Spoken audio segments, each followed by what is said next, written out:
For centuries, humanity believed history was a story of wars, empires, religions, and revolutions. Now we know it wasn't. The history of our species was really the history of a single question we never managed to answer. What does it actually mean to be intelligent? Our ancestors mistook intelligence for the ability to reshape the physical world. They mastered fire. They split the atom. They decoded the human genome. They walked on the moon. They sent probes beyond the edge of the solar system. They looked into galaxies whose light had traveled billions of years just to reach Earth. And yet, they never solved the problem closest to them, themselves. They learned how to measure the universe, but never learned how to measure the consequences of their own desires. They understood gravity with astonishing precision, yet failed to understand the weight of an idea once it takes hold of a society convinced it already possesses the absolute truth. That was the paradox. The more they understood the physical universe, the less they seemed to understand human nature. The Great War didn't begin when the first bomb exploded. That's what the old history books claimed. The war actually began centuries earlier. The day humanity stopped treating ideas as tools for understanding reality and started treating them as territory that had to be defended. From that moment on, truth was no longer something to search for. It became something to impose. Ideologies stopped being hypotheses. Religious fundamentalism stopped being a path toward the sacred. Geopolitics stopped asking how civilizations could coexist and became the art of managing fear. Every system claimed to possess the final explanation for reality. And once someone believes they own absolute truth, every disagreement starts to look like a threat. Violence is rarely born from disagreement. It is born from certainty. There is one question that still haunts me.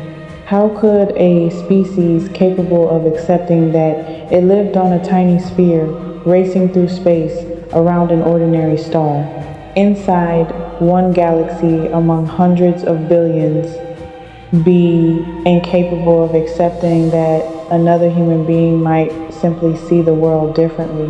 How could a civilization witness such unimaginable vastness and still believe it was the center of everything? Perhaps because scientific knowledge evolved much faster than moral wisdom.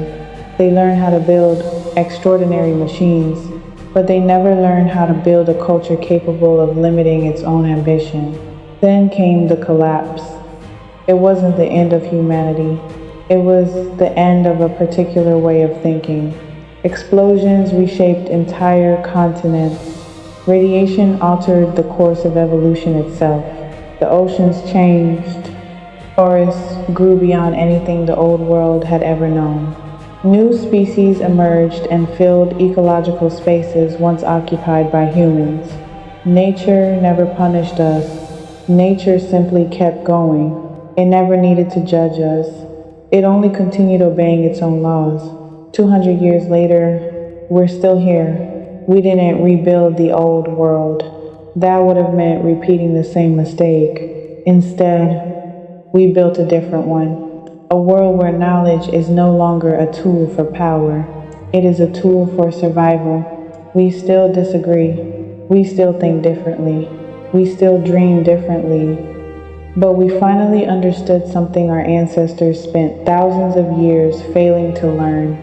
No idea is valuable enough to justify the destruction of life, because life is the only phenomenon we know of that's capable of asking why the universe exists at all. Destroying it was always the most irrational thing our species ever did. Today we fight every single day, not against nations, not against religions, not against political ideologies.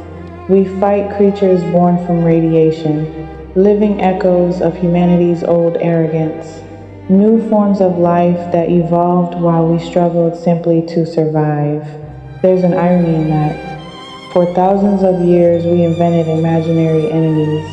Now we face real ones, and none of them can be defeated alone.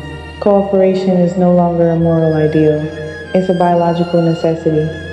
We learned far too late that evolution doesn't reward the strongest or the most violent. It rewards those who adapt.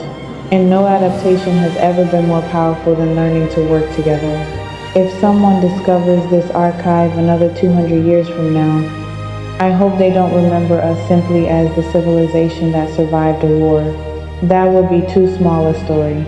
I'd rather they remember something else. That there once existed a civilization that nearly destroyed itself because it confused power with intelligence, and only found a future after realizing that intelligence has never meant always being right. It means recognizing that no single mind, no matter how brilliant, can fully understand a universe this vast on its own. Maybe that's what evolution has been trying to teach us all along. Not to become more powerful, but to become more aware of our own limits. I'm March, and alongside my little prince Jay, will be waiting for you in the next chapter of our journey. If you'd like to discover what humanity becomes, join us, subscribe, and become a witness to the future. Until next time.